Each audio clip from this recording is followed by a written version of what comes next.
자, 여러분 반갑습니다. 자, 오늘 수업이 중요합니다. 그래서 열심히 챙기셔야 됩니다. 교재 316쪽입니다.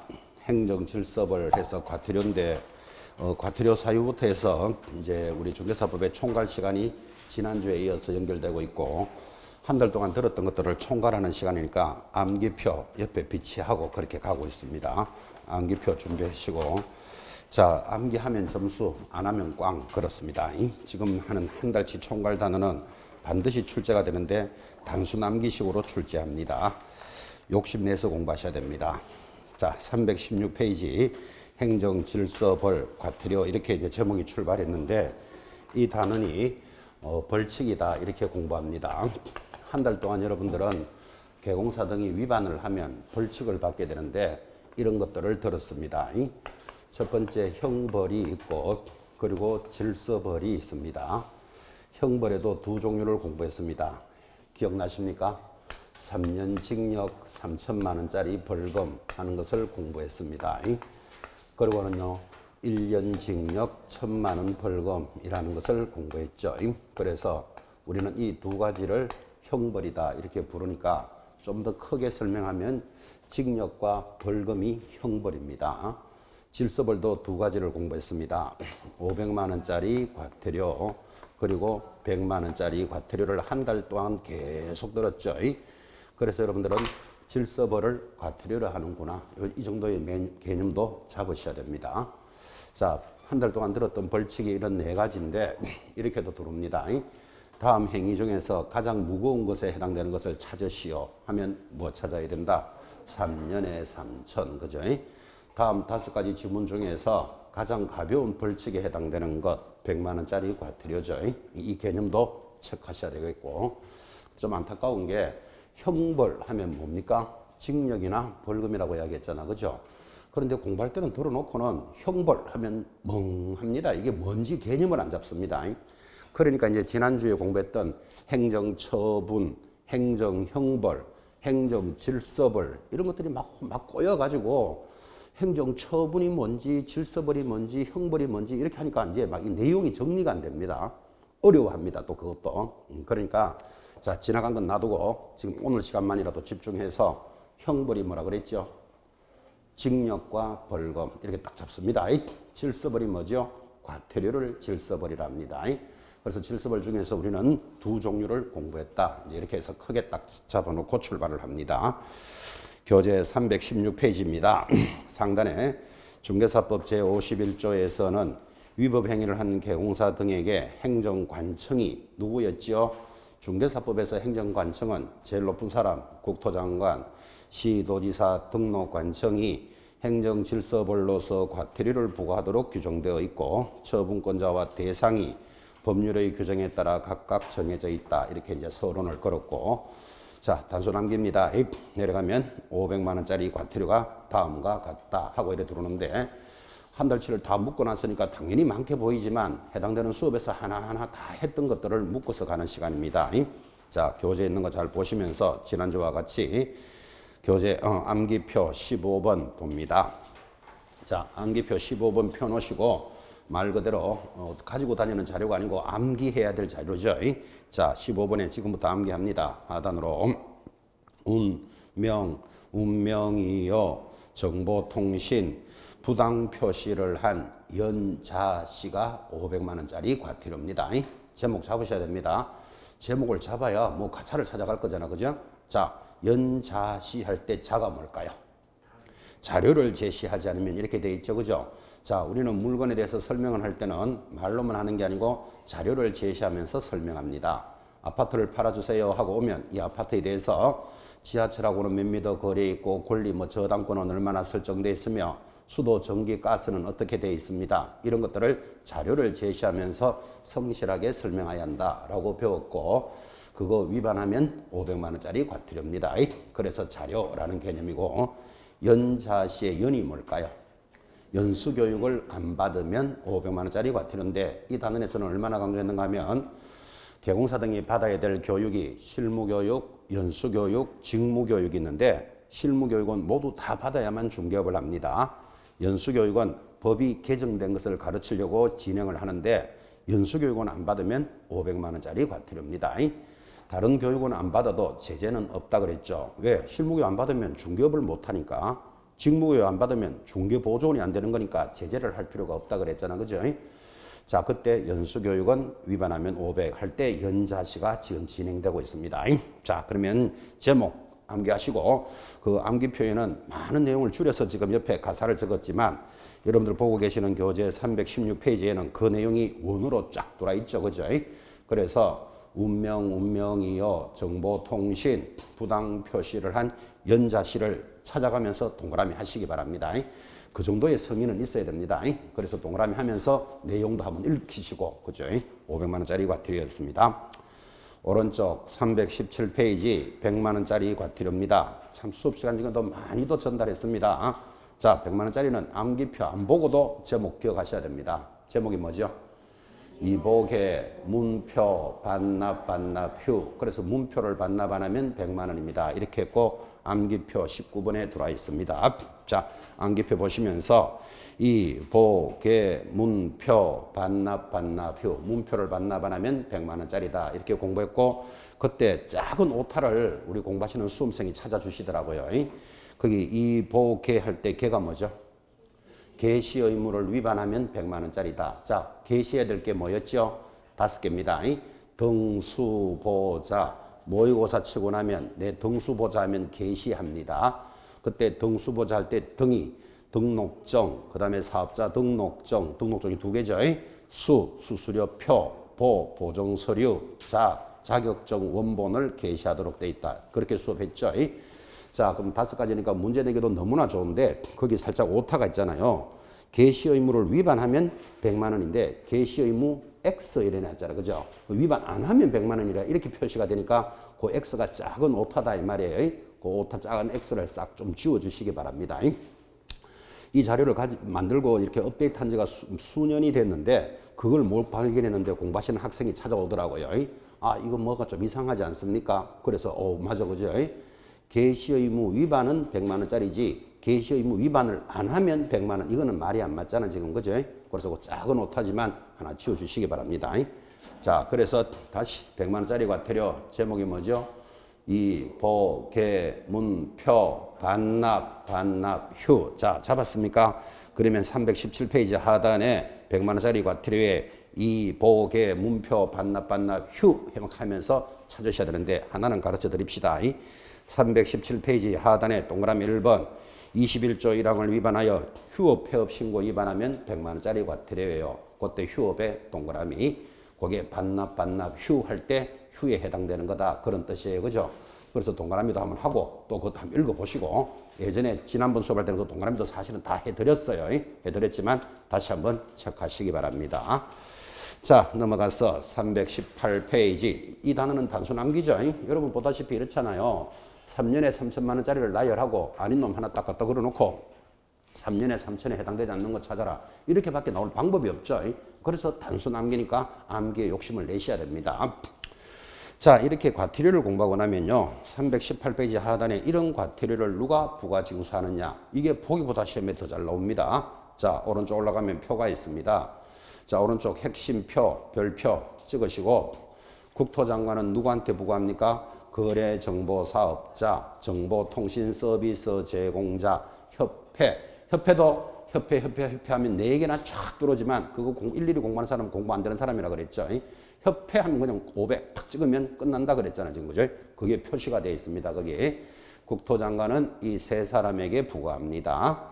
시도지사는 누구한테 부과합니까? 연수교육을 안 받은 자. 그 다음에 자격이 취소되면 자격증 반납해야 된다 그랬습니다. 자격증에 관련되는 것은 모두 시도지사가 부과합니다. 마지막 이거 말고는 나머지는 전부 등록관청이 개공사에게 부과합니다. 자, 그러면 공부를 잘하는 사람은 이렇게 하는 거예요. 뭐는 누가 부과하고 뭐는 누가 부과하고 이렇게 가는 사람은 정신없는 사람이라 그랬잖아요. 그죠? 지금 2개 딱 잡으셔야 돼요. 국토장관이 부과하는 것 3사람, 거래정보사업자, 정보통신서비스 제공자, 협회, 이건 무조건 국토장관.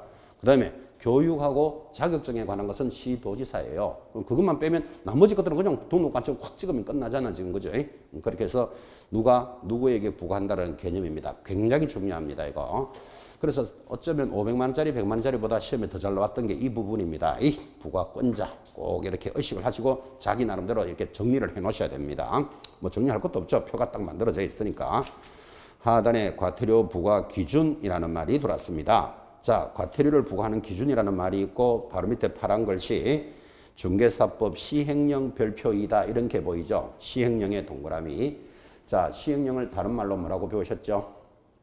시행령을 다른 말로는 대통령령 그럽니다. 옆에 이꼴 대통령령 적으시기 바랍니다. 자, 그러면 국토교통부령은 다른 말로 뭐라고요? 시행규칙 이렇게 공부한 적이 있습니다. 자, 지금 보다시피 동그라미 했는 거 가지고 과태료의 부과기준은 국토교통부령으로 정한다. OX. X잖아 지금 시행령으로 정한다 돼 있잖아. 그죠? 시행령을 다른 말로 뭐 대통령령으로 정한다. 요것도 시험 문용이었습니다. 그래서 이제 시험에 들어왔으니까 한번 잡아 놓으셔야 돼요. 아, 과태료를 기준은 대통령이 정하는구나. 이렇게 의식을 딱 하시고 좀 더 공부를 잘하고 싶은 분은 옆에다가 국토교통부령 X 이렇게 적으시면 더 공부 잘하시는 분이고, 그죠? 출제된 바가 있으니까 한번 출제된 거 놓치면 안 돼요. 과태료 기준은 누가 정한다고요? 대통령이 정합니다. 그래서 대통령령으로 과태료 기준이 정해져 있는데 그 바로 밑에 1번에 가 보시면 작은 글씨죠. 부과권자는 다음 어느 하나에 해당되는 경우로서 2호의 개별 기준에 따른 과태료 금액의 줄하나 끕시다. 2분의 1의 범위 내에서 금액을 줄일 수도 있다. 그럼 금액을 잘하면 줄일 수도 있고 나쁘게 위반하면 올릴 수도 있고 줄일 수도 있다. 그 우리말로 하면 플러스 마이너스 2분의 1을 할 수 있다. 이런 뜻이에요. 이런 말이죠. 자, 500만 원짜리 과태료가 있는데 공부할 때는 우리가 500이라고 공부하지만 정확하게는 500만 원 이하의 과태료입니다. 500만 원 이하의 과태료니까 똑같은 행위를 위반했는데 어떤 놈은 500만 원 매기고 누구는 100만 원 매기고 이러면 속상하잖아. 그죠? 그래서 각각의 기준을 주고 심하면 2분의 1을 올리고 약하면 2분의 1을 까줄 수 있는데 그 기준을 대통령이 정했다. 지금 이거 이야기한 거예요. 자, 그러면 한 장을 넘겨보시면 거기 320페이지 오른쪽에 밑으로 500, 500, 400, 250, 250이라는 숫자가 쫙 보이시죠? 그죠? 이게 뭡니까 하면 이제 이게 기준이다 이 말이에요. 이 기준에서 플러스 마이너스 2분의 1을 합니다. 저기 인터넷 사이트의 Q&A 질문란에 굉장히 자주 올라오는 것 거기 가나다라마 보시기 바랍니다. 자, 가나다라마에 보시면 확인 설명을 정확하게 하지 않거나 마의 1번 보고 있죠. 자료를 제시하자면 아까 우리 500만 원 이하의 과태료라고 공부했잖아. 그죠? 근데 옆에 기준이 얼마로 돼 있죠? 250 돼 있잖아요. 그러면 방금 이야기했잖아요. 이 250에서 심하면 2분의 1을 올리고 약하면 2분의 1을 까준다. 이렇게 공부하는데 질문하시는 분 중에 자료를 제시 안 하면 500만 원 과태료라고 들었는데 이 책 320페이지를 보니까 250으로 돼 있는데요. 이렇게 질문한 사람이 굉장히 많아요. 그래서 그 질문을 딱 보는 순간 원래 되겠나 이렇게 걱정합니다. 지금 이야기했잖아. 500만 원 이하의 과태료인데 이거는 기준이고 기준에서 플러스 마이너스 2분의 1 한다고 하는데도 불구하고 한 번은 500이라고 그러더니 지금은 250으로 책에 적혀 있는데 이러고 있다고 그죠? 그러면 지금까지 뭐 들었겠나 이 생각한다니까. 이거 틀리는 건 괜찮다니까. 이거 한 문제 틀리는 건 그죠? 그래서 지금 이거라도 잡으셔야 돼요. 그래서 자료를 제시하지 않으면 500만 원 이하의 과태료인데 기준이 얼마다? 250이다. 거기서 플러스 마이너스 2분의 1을 한다. 지금 이 수업을 한 거잖아. 그죠? 그러면 여러분들은 그러면 각각의 기준을 이걸 다 기억해야 됩니까? 이제 이런 문제가 생기겠죠. 볼 필요 없다 그랬죠.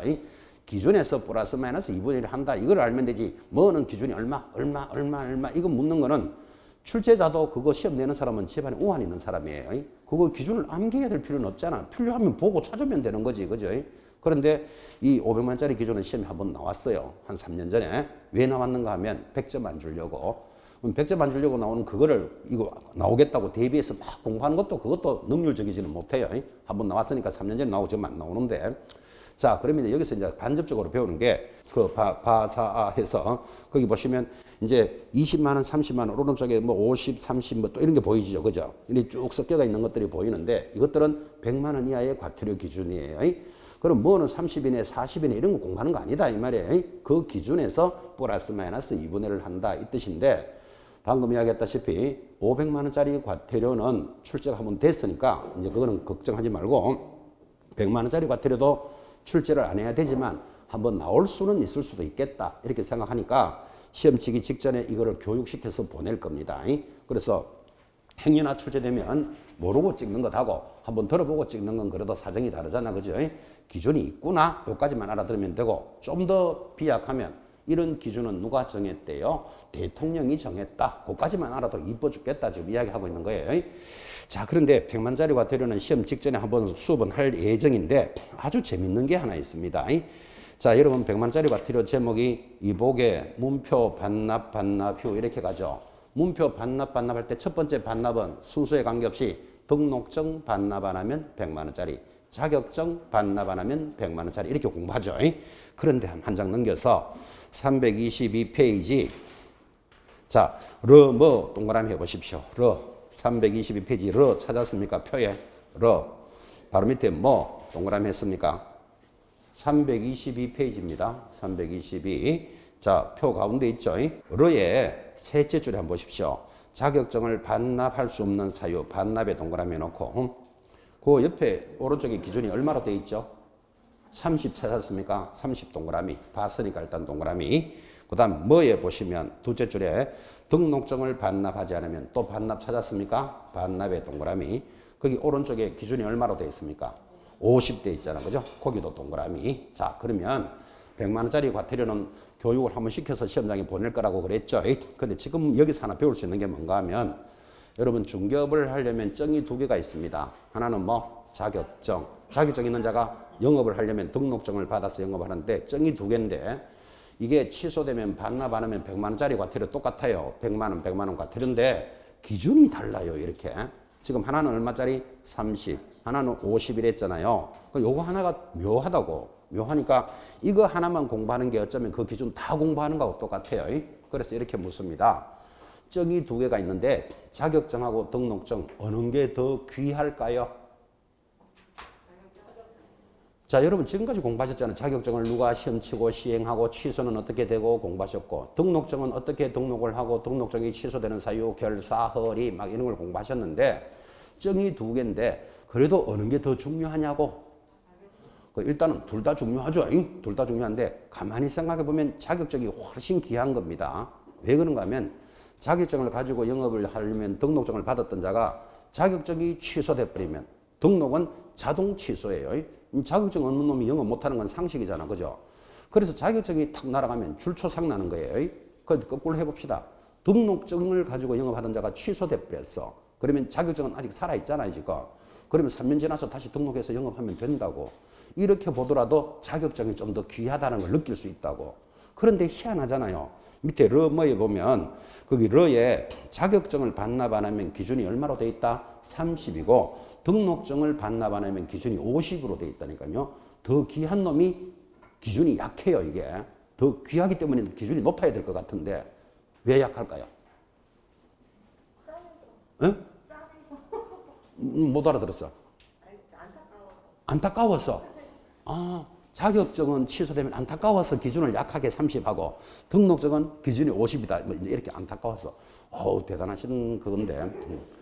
그러면 등록증을 반납 안 하면 50이고 자격증 반납 안 하면 30인데 왜 그랬을까요? 몰라요. 법을 만드는 사람이 그렇게 만들었기 때문에. 그런데 묘한 게 그죠. 자격증만 있어서는 돈 번다 안 번다. 자격증만 있는 사람은 돈 버는 사람 아니죠. 등록증이 있다는 사람은 반드시 영업을 하고 있는 사람이죠. 그래서 돈 벌기 때문에 기준을 50으로 올려놓은 거예요. 이해하시겠습니까? 그러면 이거 기억하기 좀 편하잖아 봐요. 자, 다 정리해서 자격증과 등록증이 있는데 자격증이 좀 더 귀하다. 우리가 생각해도 그죠? 근데 이놈은 기준이 30이에요. 등록증은 기준이 50이에요. 왜 등록증의 기준이 높을까요? 돈 벌고 있으니까. 이거는 제 개인 해석입니다. 안타깝다는 건 여기 해석이고. 그러니까 그렇게 하면 100만 원짜리 기준 중에서 두 개는 구분해낼 수 있잖아. 같은 반납이라도 자, 자격증 기준은 얼마? 30. 등록증 반납 안 하면 50. 왜 그걸 50이라 했다고요? 돈 버니까. 등록증 있다는 사람은 영업하고 있는 사람이잖아. 지금. 그치? 그렇게 해서 그 두 개 기준만 익히시도 100만 원짜리를 다 체크하는 거하고 같은 효과다 이 말이에요.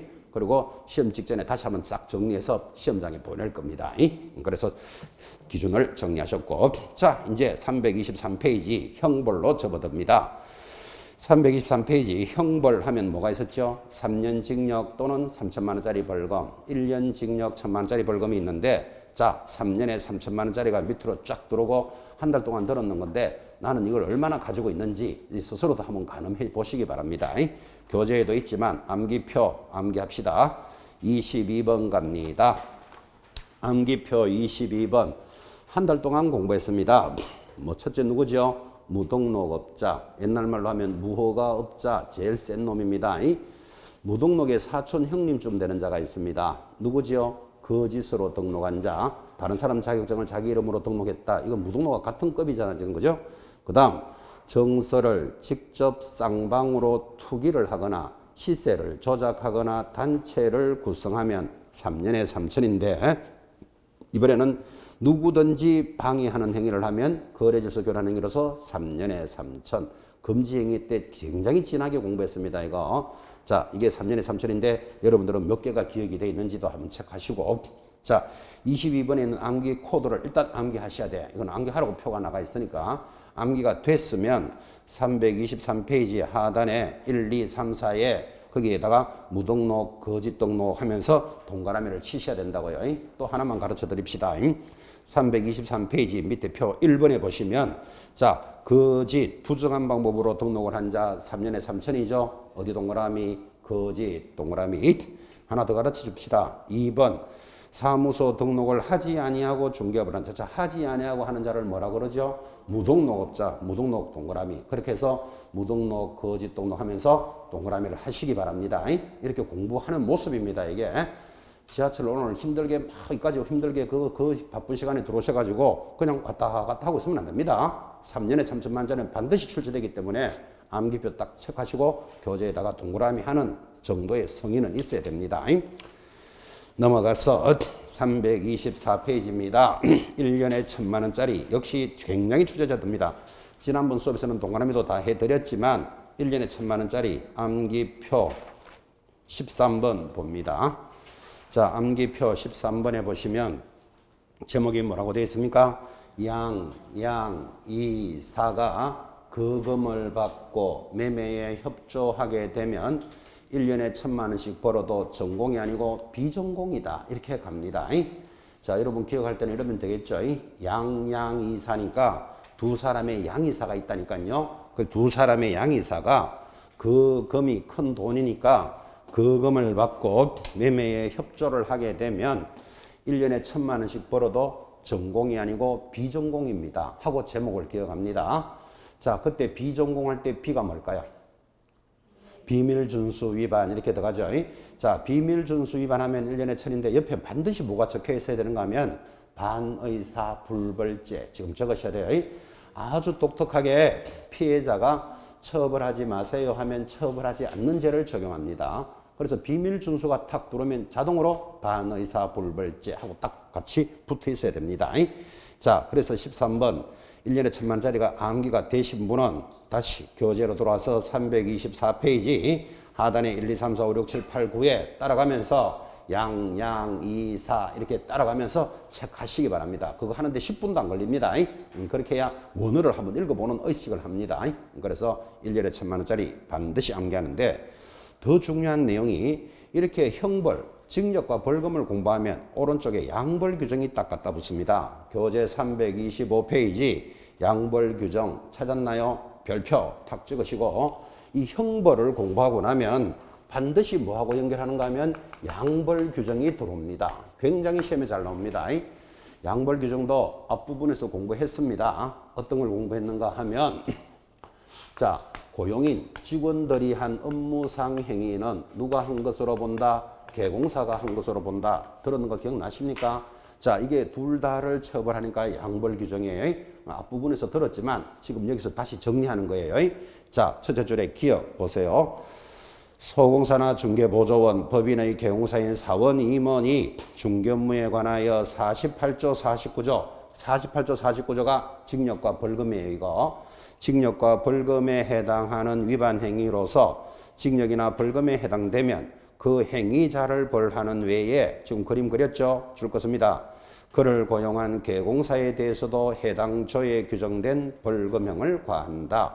자, 지금 무슨 말을 했죠? 여기 고용인 중에 대표적으로 소공사, 중개보조원 이런 사람들이 한 행위는 사장이 한 것으로 보니까 이 사람들이 징역이나 벌금을 받았다면 이 행위로 인해서 개공사에게는 벌금형이 부과된다. 이렇게 해서 우리는 이걸 양벌 규정이다 이랬는데 바로 밑에 중요한 말이 하나 도입됐습니다. 다만 별표 탁 찍으시고 그 개공사가 위반 행위를 방지하기 위하여 해당 업무에 관하여 상당한 주의와 감독을 게을리하지 아니하였다면 그러하지 아니하다. 그러하지 아니하다가 무슨 뜻일까요? 벌금을 부과하지 않을 수도 있다. 벌금을 부과하지도 않을 수도 있으니까 이거를 뭐라고 부른다? 면책조항이 도입이 된 겁니다. 면책조항 동그라미 딱 찍어놓고 별표를 탁 찍습니다. 자, 그러면 줄 긋고 별표까지 해드렸으니까 제가 묻습니다. 고용인이 한 행위는 개공사가 한 것으로 보니까 고용인이 위반을 하여 징역이나 벌금을 받았다면 개공사에게는 벌금형이 부과되는데 이 개공사가 상당한 주의와 감독을 하였다면 2분의 1의 벌금형을 부과할 수 있다. 11에 나왔어요. O, X. X예요. 2분의 1이 아니고 부과하지 않을 수 있다 그랬지. 누가 2분의 1을 까준다 그랬는데 지금. 그죠? 출제 그렇게 됐었어요. 그래서 면책조항이 도입이 됐습니다. 자, 면책조항이 도입됐다는 것은 개공사를 하여금 좋은 거다, 나쁜 거다. 좋은 거는 무조건 나온다 그랬잖아요. 항상 출제자가 너 이거 알고 있느냐 이래 묻는다니까요. 그래서 부과하지 않을 수도 있다라는 게 들어왔고, 자, 그 옆에다가 별표하고 받아쓰기 합니다. 중요한 판례인데 교재가 지금 빠져 있습니다. 옆에 빈칸에 별표 했습니까? 자, 판례 적어 놓으시고 받아쓰기 판례. 개공사가 벌금형을 받더라도 결격 사유는 아니다. 갈로 열고 등록 취소도 아니다. 갈로 닫고 끝. 끝은 안 적어도 돼요. 중요한 판례가 도입됐다. 그죠? 다시 한번 읽을까요?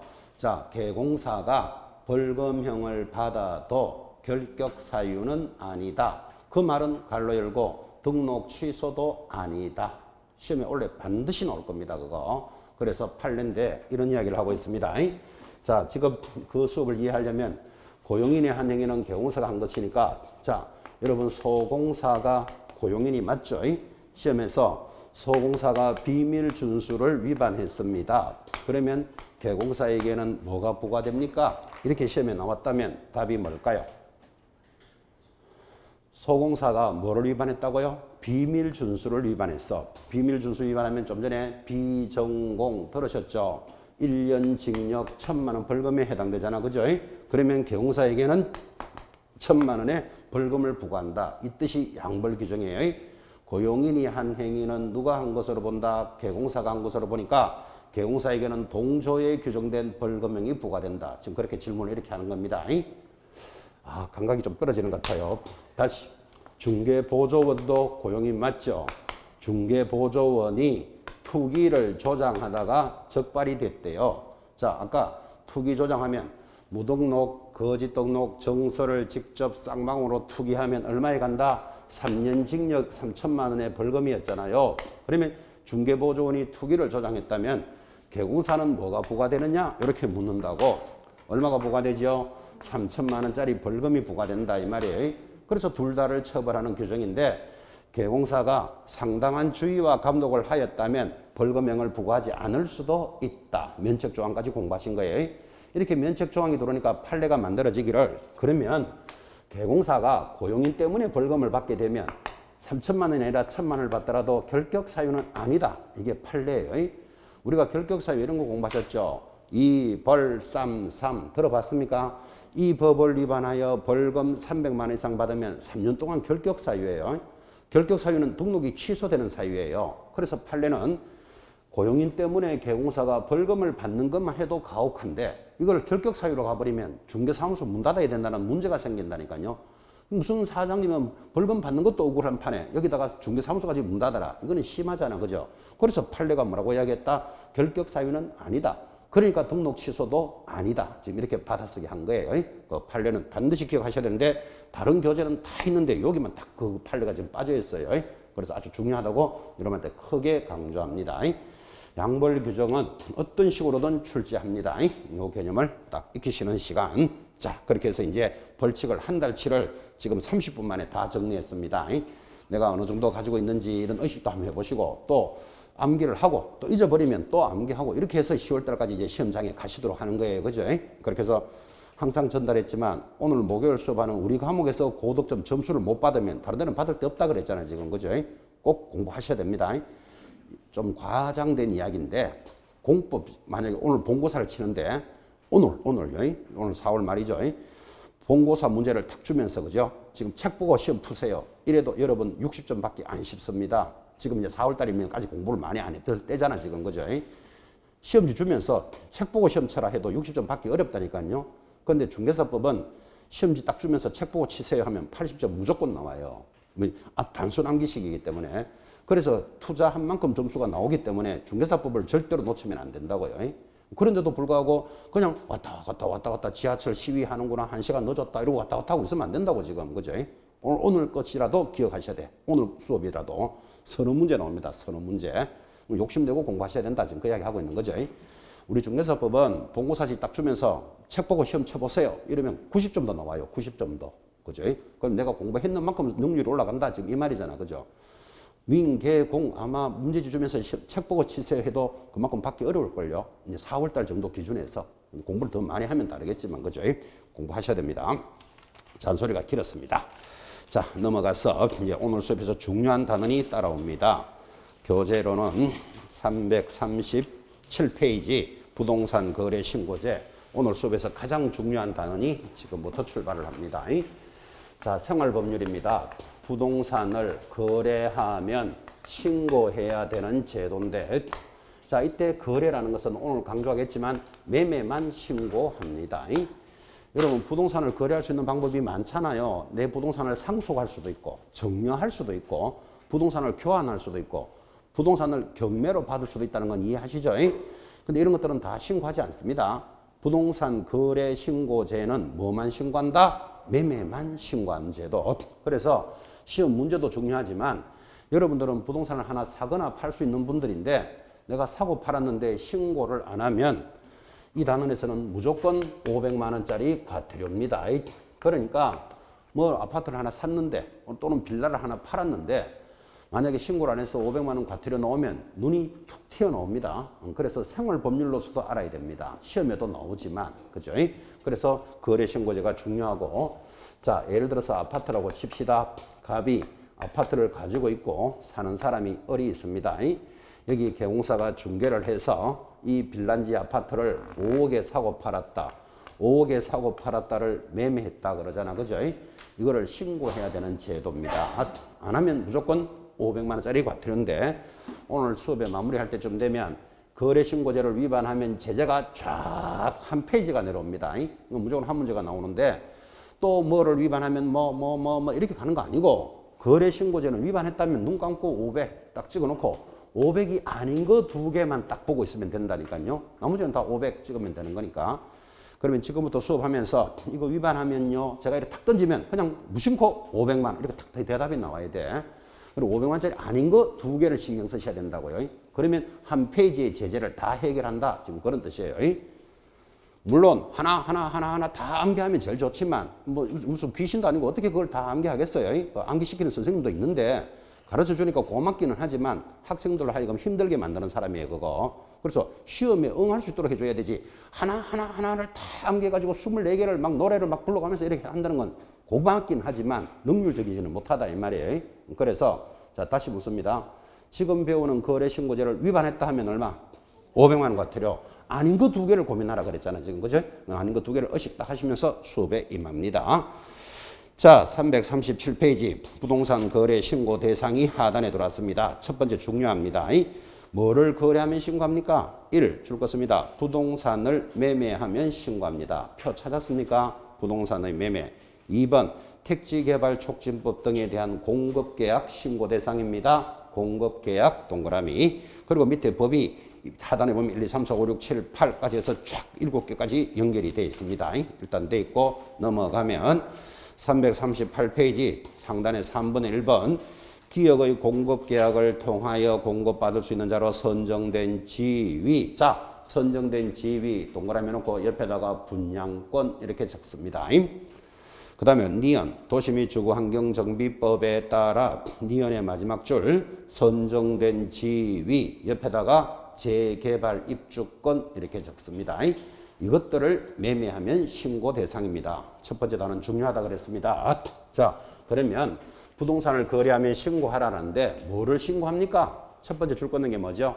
부동산을 뭐하면? 매매하면. 부동산이 뭐죠? 토지나 건물을 매매하면. 자, 다시 아파트 매매하면 신고한다 안 한다? 해야 하잖아. 아파트가 건물이잖아. 그죠? 과수원을 사고 팔았다. 신고한다 안 한다? 해야 되잖아. 토지잖아. 토지. 감 잡았죠? 그래서 토지 건물을 매매하면 신고하는 게 부동산이에요. 두 번째 공급계약은 이거예요. 대우 푸르지오 아파트에서 아파트를 짓습니다. 그러니까 이 아파트가 여러분이 마음에 들었어. 그나 하나 살게요 하면 A가 받았죠. 우리는 이것을 뭐라 그런다? 공급계약도 신고 대상이다. 이 말이에요. 결국 하나 샀는 거잖아. 아파트 그죠? 그때 공급계약은 8개 법에 따라서 그 법이 지나갔는데 공급계약은 신고 대상입니다. 자, 그러면 아파트를 공급했으니까 신고 대상인데 A가 아파트 지으면 보통 몇 년 걸리죠? 한 2, 3년 걸리잖아. 그죠?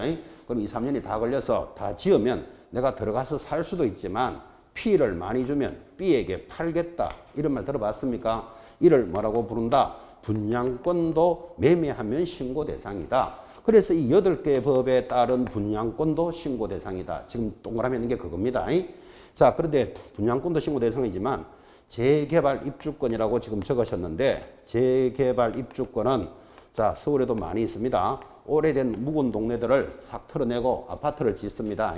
그러면 거기 오래된 동네인 사람들이 철거를 해야 아파트를 지을 거잖아요. 철거하면서 아파트를 받을 수 있는 권리를 준다고요. 그 권리를 뭐라 그런다? 재개발 입주권. 이것도 매매하면 신고 대상이다. 그래서 체크를 했는데 이 8개 법에 따른 이 법도 시험에 나왔어요. 시험에 나왔기 때문에 무슨 법에 따른 이런 게 나왔는데 이제 여러분들은 벌써 지나간 지가 3년이 지났기 때문에 그 법을 앞글자를 따가면서 법 이름을 공부하는 건 이 주제에서 벗어난다고요. 그러니까 그 법을 다 기억하는 게 아니고 거기에 유심히 보면 건축법이라는 게 없다는 걸 표시하셔야 돼요. 그래서 아까 옆에 지나간 그 표 쫙 뭐 도시개발 표시 가르쳐드릴까요? 337페이지 하단입니다. 337페이지 하단에 1, 2, 3, 4, 5, 6, 7 뭐 법에 따라 이래 나오잖아. 그죠? 이 법을 다 암기하면 좋겠는데 이거 시험에 한 번씩 들어왔어요. 근데 이제 들어왔기 때문에 다시 들어올 일은 없는데 옆에다가 건축법은 X 하셔야 된다 이 말이에요. 건축법에 따른 분양권이라는 말은 없어요. 그런데 여러분들은 공법 시간에 건축법을 친근하게 배우기 때문에 건축법에 따른 분양권 하면 딸려 들어간다고. 그래서 건축법 X를 찾아내는 게 그거 다 기억하는 효과하고 똑같다 지금 이야기하고 있는 거예요. 그래서 출제는 됐으니까 모의고사 등등에서는 볼 수는 있을 거예요. 무슨 법이 있는데 여러분들은 뭐를 기억하면 된다고요? 건축법은 X다. 그거 기억하시는 게 대상입니다. 자, 드디어 오른쪽 가면 339페이지 이제 신고를 하라 그랬으니까 신고 방법이 나타났습니다. 자, 내려가시면 339페이지 제일 위에 직접 신고관청에 방문하여 신고할 수 있다. 방문의 동그라미. 직접 가는 걸 방문이라 그래요. 바로 밑에 인터넷으로 하는 걸 뭐라 그러죠? 전자문서로도 할 수 있다. 동그라미는 해드리지만 상식이고 사실은 그죠? 지금 이 이야기를 잘 들었는지 한번 물어볼까요? 여기 여러분이 강남에서 중개업을 한다고 칩시다. 개공사가 강남에서 중개업을 하는데 이 땅이 제주시에 있는 토지입니다. 여러분 강남에 있으면서 제주도 땅을 중개할 수 있다 없다? 당연히 중개할 수 있지. 그럼 제주도 땅을 5억에 사고 팔았다면 지금 신고하라고 배우셨잖아요. 자, 강남에 신고한다. 제주에 한다. 제주시에 가서 해야 돼요. 부동산이 있는 시장 군수구청장한테 신고하는데 서울에 있는 개공사가 제주도까지 신고하러 다니는 거 쉬운 이야기가 아니잖아요. 한 번쯤이야 구경 삼아 가서 신고도 하면 되지만 제주도를 일주일에도 3건 했다. 3번을 제주도 들락날락거린다는 게 웃기는 이야기잖아. 그죠? 그래서 직접 가서 신고할 수 있는 거 뭐 방문 신고, 인터넷으로 하는 것은 뭐 전자문서로 할 수 있다라고 지금 돼 있다 이 말이에요. 그럼 현장에서 신고는 어느 방법이 더 많이 들어올까요? 전자문서가 99%입니다. 99%. 여러분이 강남에 살아도 강남에 있는 아파트를 거래할 수 있잖아. 그죠? 그러면 강남구청에 강남에 살아도 들락날락 거리는 건 안 쉽다니까. 그죠? 그래서 신고는 90% 이상은 전자문서로 일어납니다. 방법은 두 가지. 자, 그때 신고해야 될 사항은 무엇입니까? 밑에 큰 2번 별표 찍으시고, 자, 1. 거래 당사자의 인적 사항 신고해야 돼요. 인, 동그라미. 계약 체결일자, 개, 동그라미 되어 있습니까? 3번의 두째 줄 끝에 소재, 지, 동그라미. 지번, 지, 동그라미 합니다. 지목, 목, 면적, 면, 동그라미. 그리고 4번의 첫째 줄 끝에 종류 찾았습니까? 아파트다, 빌라다, 원룸이다, 종류도 신고합니다. 종, 동그라미. 5번, 실제 거래 가격, 그게 제일 중요하죠. 실, 동그라미. 6번, 개업 공인중개사가 있으면 개업 공인중개사도 신고해야 돼요. 개업 공인중개사 할 때 중, 동그라미. 자, 7번, 조건과 기한, 조, 동그라미. 그 다음, 8번은 별표 일단 딱 찍어 놓으시기 바랍니다. 자, 그러면 7번까지가 신고사항인데, 앞으로 신고해야 될 사항이 무엇입니까? 하고 물으면 지금 동그라미 한 겁니다. 인, 개, 지, 목, 종, 면, 실, 조, 중이 신고사항이다. 이렇게 노래를 부릅니다. 반드시 시험에 나옵니다. 반드시 나오기 때문에 거기 몇 회 나왔다고 옆에 쫙 표시되어 있잖아요. 지금 거기 보시다시피. 그죠? 그래서 좀 무슨 구다는 소리 같지만 아침에 일어나거든 하늘 쳐다보면서 씩 웃으면서 한 번만 읽습니다. 뭐라고요? 인, 개, 지, 목, 종, 면, 실, 조, 중이 신고사항이다. 그죠? 하루에 한 번씩만 읽으시고 일주일만 딱 읽으면 되는데 또 아침에 일어나서 또 욕심은 있어가지고 입 벌리고 막 30분 막 웃으면 식구들이 이상하게 봅니다. 이거 어디 공부하러 다니다가 맛이 갔는 줄 알고 한 번만 읽으면 돼요. 아침에 일어나서 뭐라고요? 인, 개, 지, 목, 종, 면, 실, 조, 중 해서 일주일만 딱 읽으면 저절로 들어올 겁니다. 한 문제 맞추습니다. 자, 여기까지가 신고사항인데 지금 별표 하나 하셨죠? 별표가 뭔가 하면 투기과열지구 이렇게 나오잖아요. 거기 투기과열지구 동그라미, 조정대상지역 동그라미, 그리고 비규제지역 6억 동그라미, 그럼 동그라미 3개 했습니다. 자, 거기에서는 뭐를 또 신고해야 되는가 하면 기억에 거기 보면 대상주택의 취득에 필요한 줄것입니까? 자금 조달 계획 및 지급 방식 밑줄 니은 내려오면 대상주택의 매수자 본인이 입주할지 여부와 입주 예정 시기, 그러니까 입주할지 여부, 그거 밑줄. 자, 그럼 묻습니다. 신고해야 될 사항이 인계, 지지목, 종면, 실조 중인데 이 지역이 투기과열지구거나 조정지역 또는 비규제 지역인데 금액이 6억을 초과하면 두 가지를 더 신고하라 이 말이에요. 첫 번째 줄 건데 뭐죠? 자금을 어떻게 조달했다. 자금 조달 계획. 그리고 나 입주한다 안 한다. 입주 예정 시기를 두 가지를 더 신고사항으로 들어왔다 이 말이에요. 굉장히 시험에서 중요하겠죠. 자, 이거를 강조하려고 이렇게 합니다. 여러분이 앉아 계시는 서울은 전 지역이 투기과열지구고 조정지역입니다. 그러면 금액에 관계없이 두 가지 더 신고해야 돼요. 이 자금을 어떻게 조달했다. 내 입주한다 안 한다. 입주 예정 시기. 그런데 만약 이 지역이 아니면 가격이 6억 이상일 때만 하는 거예요. 그럼 이렇게 기억하면 되죠. 신고해야 될 사항은 인계, 지지, 목, 종면, 실조, 중을 신고하는데 서울은 두 개 지역에 다 해당된다 그랬잖아요. 자동으로 뭐 들어간다? 자금 조달 계획, 입주 계획도 신고한다. 서울을 기준으로 기억하시면 돼요. 여러분이 사는 지역이니까 강원도 홍천에 제가 안 가봐서 모르겠지만 보나마나 투기 지역 아닙니다. 거기는. 그러면 거기는 금액이 6억을 넘을 때만 두 개 들어가는 거예요. 됐죠? 그래서 요 세 가지 개념을 딱 잡고 계셔야 됩니다. 자, 그런데 또 하나 더 중요한 게 들어옵니다. 9번 내려오면 이번에는 법인이 주택을 취득하면 이렇게 들어왔습니다. 9번에 법인 찾았나요? 별표 탁 찍어놓고 자, 지금 이 정부 들어와서 부동산 가격이 폭등했다는 거 아시죠? 그리고 뭐 왜 폭등했느냐 하면 여러 가지 이유가 있겠지. 뭐 공급이 뭐 어떻다, 뭐 대출이 규제가 된다든지 뭐 여러 가지 이유가 있지만 일단 정부에서 어떻게 보는가 하면 법인이 막대한 자금을 가지고 아파트를 수백 채 사들려 가지고 한 채씩 비싸게 판다고 보는 거예요. 그래서 가격을 올렸을 거라고 본다고. 대표적인 사례가 대장동 이런 겁니다. 그거. 어쨌든 그런 사연이니까 어떻게 법이 도입되는가 하면 법인이 거래를 하면 추가로 신고할 게 있다. 이렇게 들어왔다 이 말이에요. 그래서 여러분들은 이 법인의 별표를 딱 찍어놓고는 아, 법인이 만약에 거래를 하면 좀 빼딱하게 예민하게 보는구나. 이렇게 예민 느낌을 딱 가지셔야 돼요.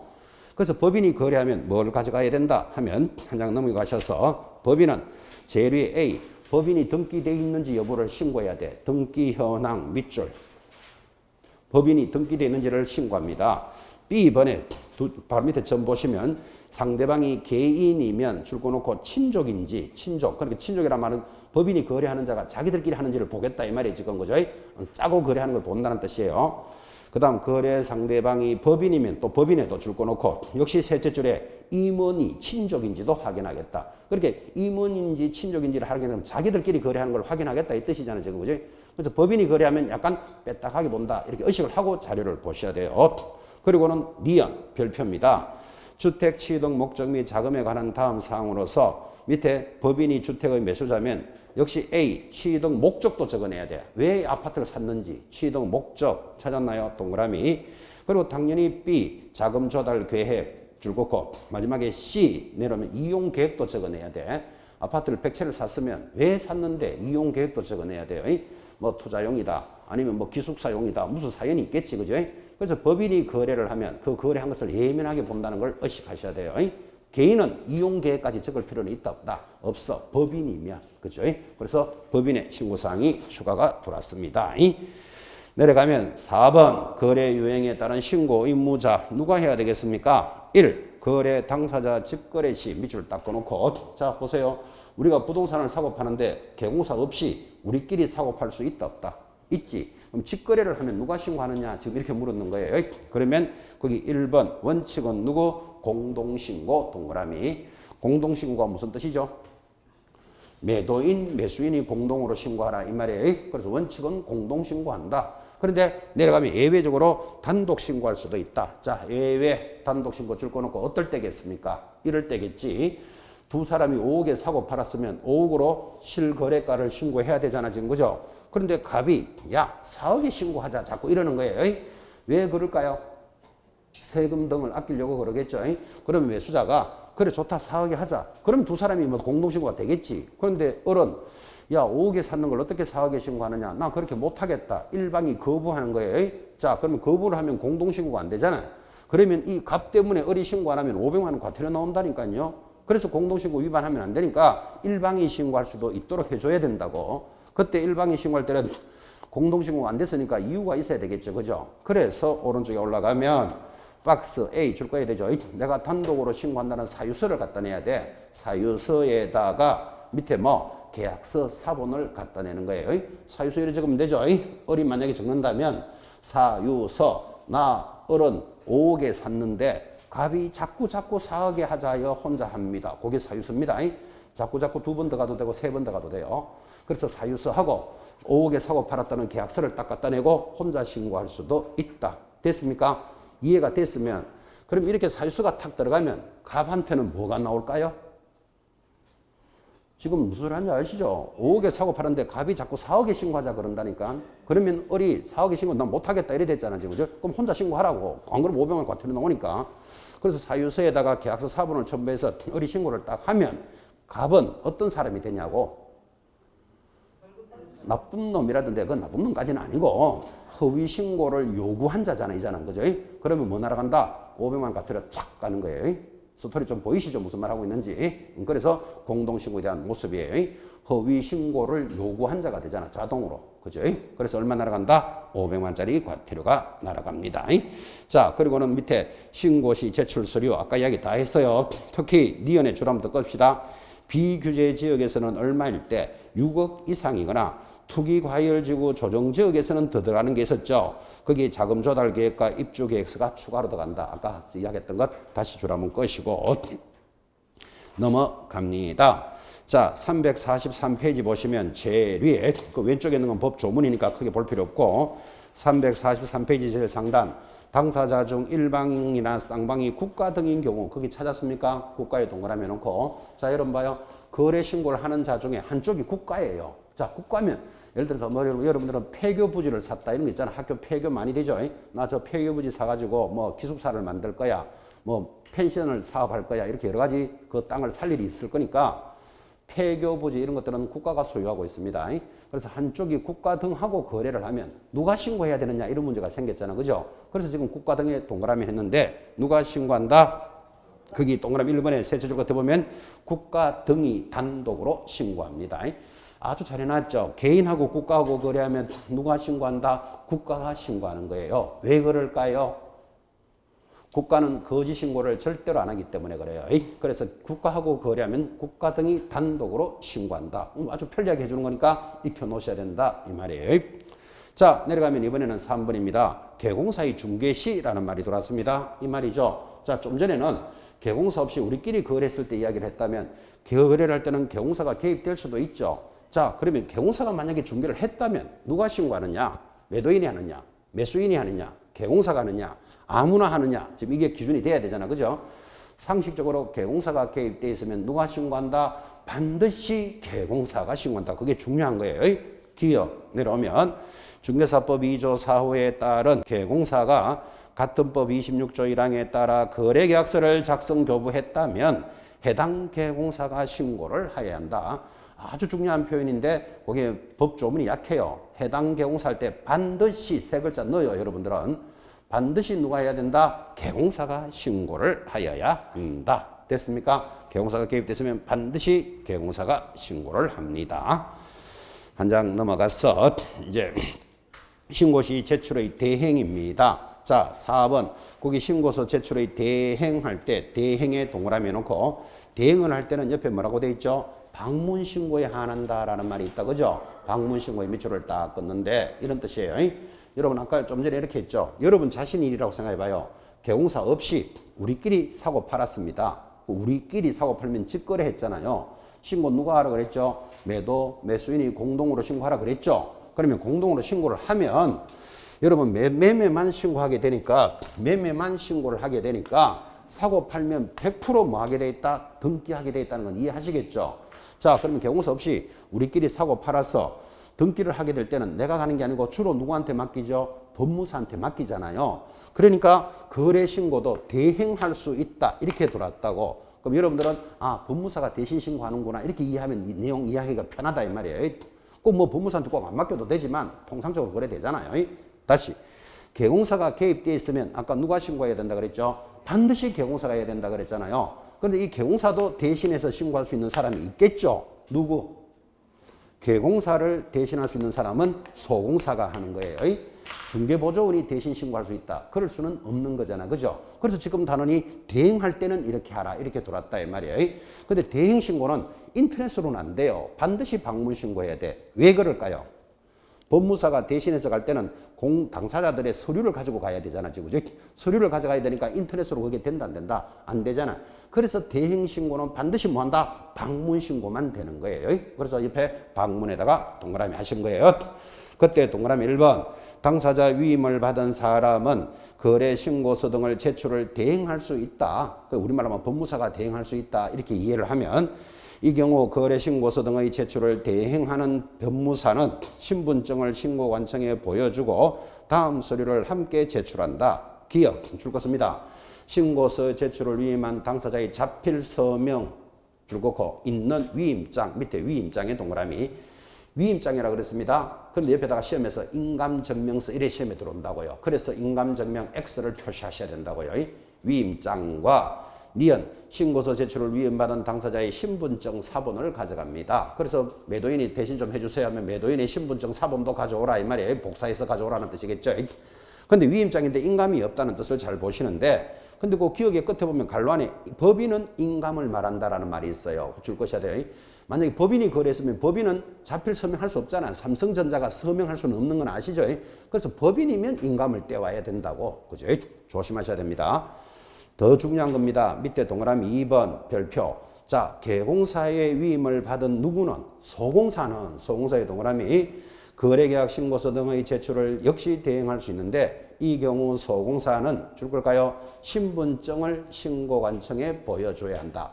여기서 중요한 거 위임장을 가져간다는 말이 있다 없다? 없어요. 그래서 옆에다가 위임장 X 적으셔야 됩니다. 그게 시험용입니다. 자, 방금 당사자들을 대신했을 때는 자필 서명이 있는 위임장 가져가라 그랬잖아요. 근데 왜 소공사는 신분증만 딱 가져가면 돼? 왜 그럴까요? 왜 그럴까요? 소공사는 고용신고한다는 거 아시죠? 업무 개시 전까지 고용신고가 돼 있기 때문에 소공사가 신분증을 딱 가져오면 김갑동이라는 걸 딱 찍으면 어느 중개사 사무소에 소공사랑이 나타나 있어요. 그러니까 개공사 위임장을 가져갈 필요 없어. 신분증만 제시하면 되는 거예요. 고용신고가 돼 있기 때문에 그런 거예요. 이걸 어떤 선생님은 그렇게 설명해요. 소공사가 자주 신고하러 가니까 구청에서 얼굴을 다 알잖아요. 그러니까 위임장 안 가져와도 돼요. 이렇게 설명하는 분이 있었어요. 그래서 제가 속으로 우한 생겼는가 이렇게 생각했어요. 우한인가 그죠? 자주 와서 얼굴 알아서 그런 게 아니고 고용신고가 돼 있기 때문에 뭐만 제시하면 된다? 신분증만 제시하면 되는데 시험에서는 그거를 뭐라고 묻는가 하면 개공사의 위임장을 가지고 소공사가 와야 된다 하면 틀린다 이 말이에요. 그죠? 옆에다가 위임장 X까지 체크해 놓으셔야 됩니다. 자, 신고 대행까지 공부하셨습니다. 교재 한 장 넘기시면 346페이지 자, 부동산 거래계약 신고서 양식 나오죠? 그 양식 별표 탁 찍으시고 그 위에다가 크게 적습니다. 반드시 작성해 본다. 이거 작성해 보는데 무조건 한 문제 겁니다. 그래서 반드시 작성을 해 보는데 여러분이 이거를 작성을 할 때는 그 1번의 매도인 자기 이름 적으면 되잖아요. 우리 집을 판다고 생각하고 그건 매수인 김갑동 아무나 적으면 돼요. 나는 팔 집이 없다. 그럼 자기가 매수인이 돼봐. 매수인의 자기 이름 적어놓고 다른 이름 하나 적으면 이걸 작성을 하겠죠. 하다 보면요. 반드시 못 적는 부분이 생겨요. 그걸 못 적는 부분이 생기면 오른쪽에 뭐가 되어 있습니까? 유의사항 들어오죠. 유의사항에 그 한 장 넘기시면 작성 방법 들어옵니까? 348페이지 다시 작성 방법에 별표해 놓고 거기 1번은 이래 적어라 2번은 이래 적어라 설명되어 있죠. 그렇게 딱 보고 적으면 이거 10분만 하면 한 장 작성한다고요. 이거 작성하는 게 한 문제 무조건 해결합니다. 그래서 348페이지 작성 방법도 반드시 별표해 놓으셔야 됩니다. 이 단어는 그냥 눈으로만 이래서 보는 게 아니고 꼭 자기가 작성을 한번 해보라고요. 오늘이라도 약속 지키세요. 이거 작성하는데 10분밖에 안 걸려. 그래서 적다가 잘 못 적으면 작성 방법 보고 이리 왔다 갔다 이렇게 적으면 10분만 하면 적는다니까. 그죠? 그러면 한 문제가 반드시 해결됩니다. 작성 방법 체크하시고 자 넘어가서 양식은 넘어가고 교재 354페이지 신고 내용의 조사라는 단원에 지금 들어왔습니다. 자 1시간 했으니까 10분 쉬었다가 칠판은 지우지 말고 계속 갑시다.